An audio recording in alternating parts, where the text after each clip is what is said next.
Hello viewers, welcome to my YouTube channel. আজ আমি ABTA মাধ্যমিক টেস্ট পেপার 2024-25-এর ফিজিক্যাল সায়েন্সের পেজ 290 নিয়ে আলোচনা করব।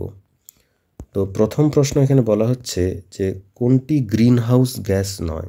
এটা তোমরা জানো সকলে, অপশান বি অক্সিজেন। 1.12-তে বলা হচ্ছে বয়েল ও চার্লস সূত্রের সাধারণ ধ্রুবক, এটা হবে অপশান ডি ভর। এরপরে বলছে 1.7 গ্রাম অ্যামোনিয়া গ্যাসের এসটিপিতে আয়তন কত? এটা 17 গ্রাম হয়, মানে এখানে 1.5 বলেছে, 17 গ্রাম হলে 22.4 লিটার, 1.7 বলেছে মানে 2.24 লিটার। আচ্ছা, এরপরে বলেছে দেখো, একটি বিবর্ধক কাঁচের 0.1 মিটার দূরে থাকলে বস্তুর প্রতিবিম্ব 14 মিটার দূরে গঠিত। এখানে 40 মিটার, তো এখানে 40 মিটার বলেছে, এখানে তো অপশান হবে না, তো এটা 40 সেন্টিমিটার হওয়া উচিত। তো 40 সেন্টিমিটার হলে কি হবে, 40/0.1 ইন্টু, এটা 0.1 মিটার বলেছে, এটা সেন্টিমিটারে, তাহলে 100। তাহলে করলে কত আসবে, এখানে 4 আসবে, অপশান আসবে, অ্যান্সার আসবে 4। তাহলে এটা হবে অপশান সি 4। 1.5-এ বলেছে দেখো, কোনো বস্তু ত্রিমাত্রিক ধারণা হয় চোখের দ্বিনেত্র দৃষ্টি দ্বারা, অপশান ডি।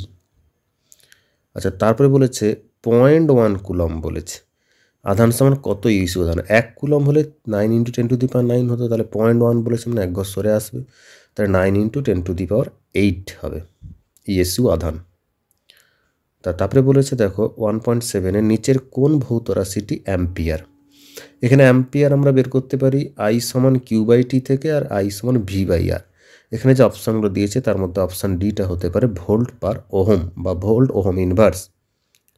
আচ্ছা, এরপরে বলেছে দেখো 90 পরমাণু ক্রমাঙ্কের একটি নিউক্লিয়াস থেকে একটি বিটা কণা নিঃসৃত হলে পরমাণু ক্রমাঙ্ক হবে। এখানে পরমাণু ক্রমাঙ্ক কি হবে, 1 বেড়ে যাবে, তাহলে 1.8-এর অ্যান্সার হবে 91। এরপরে বলেছে যে 220 ভোল্ট 100 ওয়াট বাড়তির রোধ, তাহলে 220 মানে 220 × 220/100, এটাকে ক্যালকুলেশন করলে আসছে কত, এটাতে ক্যালকুলেশন করলে আসছে 484 ওহম, 484 ওহম। 1.10-তে বলা হচ্ছে কোনটি সন্ধিগত মৌল নয়? তো এখানে ক্যালসিয়াম ছাড়া বাকিগুলো সন্ধিগত মৌল, তাহলে অপশান হবে এখানে ক্যালসিয়াম। নিচের কোনটি আয়নীয় যৌগ বলেছে? তাহলে এগুলো সবই সমযোজী যৌগ, কেবলমাত্র সিটা MgCl2 এটাই হচ্ছে আয়নীয় যৌগ।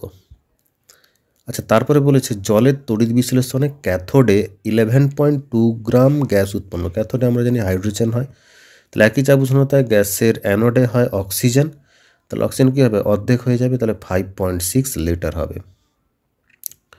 বলেছে 1.13-তে একটি আর্দ্র অ্যামোনিয়া শুষ্ক করতে ব্যবহার করা হয়, এটা জানি আমরা CaO, অপশান ডিটা এখানে ঠিক হয়ে যাবে।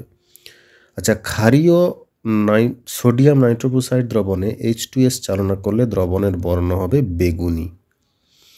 তারপরে 1.15-এ বলেছে কার্যকরী গ্রুপটি ইথাইল অ্যালকোহলে অবস্থিত হবে, অপশান ডি OH।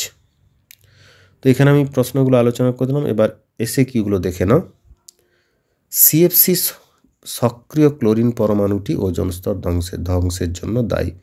একটি অচিরাচরিত, খুব ভালো প্রশ্ন কিন্তু এটা, একটি অচিরাচরিত ও অপুনর্নবীকরণযোগ্য শক্তির উৎস হবে পারমাণবিক শক্তি। তারপর এটা আগেও করেছি অনেকবার, ফায়ার আইস কি না, মিথেন হাইড্রেট হলো 4CH4 23H2O সংকেত বিশিষ্ট বরফের ন্যায় দেখতে কেলাসাকার সাদা কঠিন পদার্থ, একেই আমরা ফায়ার আইস বলি। তারপর বারবার এই প্রশ্নটা আসছে এই পেজে দেখছি, যে বাস্তব গ্যাসকে আদর্শ গ্যাসের মতো আচরণ করবে কি অতি নিম্নচাপ ও উচ্চ উষ্ণতায়। তারপরে বলেছে 1 মোল গ্যাসের আদর্শ গ্যাস সমীকরণ হবে PV = RT। কঠিন তরল গ্যাসের মধ্যে গ্যাসের আয়তন প্রসারণ বেশি। তারপরে বলেছে দেখো তাপ পরিবাহিতাঙ্কের SI একক joule, metre inverse, kelvin inverse, second inverse. একটি সমতল দর্পণের বক্রতা ব্যাসার্ধ হচ্ছে অসীম। তারপরে বলা হচ্ছে একটি প্রিজমে কটি আয়তাকার তল আছে না, 3টি আয়তাকার তল আছে। 1 ESU বিভব সমান হচ্ছে 300 ভোল্ট।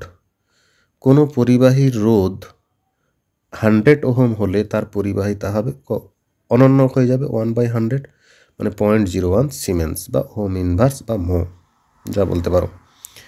উষ্ণতা বৃদ্ধি পেলে অর্ধপরিবাহী রোধ কি হয়? কমে যায়। নিউক্লিয় সংযোজন হলো নক্ষত্রের শক্তির উৎস। তারপর অথবাতে বলছে দেখো, বলা ছিল যে নিউক্লিয় বিভাজনের একটি অপব্যবহার, এটা হবে পারমাণবিক বোমা। আচ্ছা, এরপরে স্তম্ভ মেলানো ছিল। ক্ষার ধাতু হচ্ছে সোডিয়াম, সর্বোচ্চ তড়িৎ ঋণাত্মক মূল্য ফ্লোরিন, হেমাটাইট যে ধাতুর আকরিক সেটা হলো আয়রন বা এফি, থার্মিট পদ্ধতিতে পদ্ধতির বিজারক হচ্ছে অ্যালুমিনিয়াম। এরপরে 2.12তে বলা হচ্ছে সর্বাধিক ঘনত্ব সম্পন্ন মৌলের নাম অসমিয়াম। এবার হচ্ছে একটি সমযোজী যৌগ যা জলীয় দ্রবণ তড়িতের সুপরিবাহী, সেটা হলো HCl। গাঢ় NaCl এর জলীয় দ্রবণে তড়িৎ বিশ্লেষণে অ্যানোডে ক্লোরিন উৎপন্ন হয়। একটি যৌগের উদাহরণ হলো যার জলীয় দ্রবণ মৃদু তড়িৎ বিশ্লেষ্য, এটা হবে অ্যাসিটিক অ্যাসিড CH3COOH। 2.15 বলা হচ্ছে রূপোর উপর সোনার প্রলেপ দিতে তড়িৎ বিশ্লেষ্য রূপে ব্যবহৃত হয় পটাশিয়াম অরোসায়ানাইডের জলীয় দ্রবণ। তবে বলা হচ্ছে ফেরিক ক্লোরাইড এর জলীয় দ্রবণে অ্যামোনিয়ার জলীয় দ্রবণ যোগ করলে যে অধক্ষেপ পড়ে তার সংকেত হলো FeOH এর হোল 3। তারপরে Na2 গ্যাসকে জলে শোষণ করানো হলে নাইট্রিক অ্যাসিড ও নাইট্রাস অ্যাসিড উৎপন্ন হয়, HNO3 ও HN2 উৎপন্ন হয়। আচ্ছা, এরপরে বলা হচ্ছে কাঁসার মধ্যে থাকা সন্ধিগত মৌল নয় এমন একটি মৌল হলো টিন।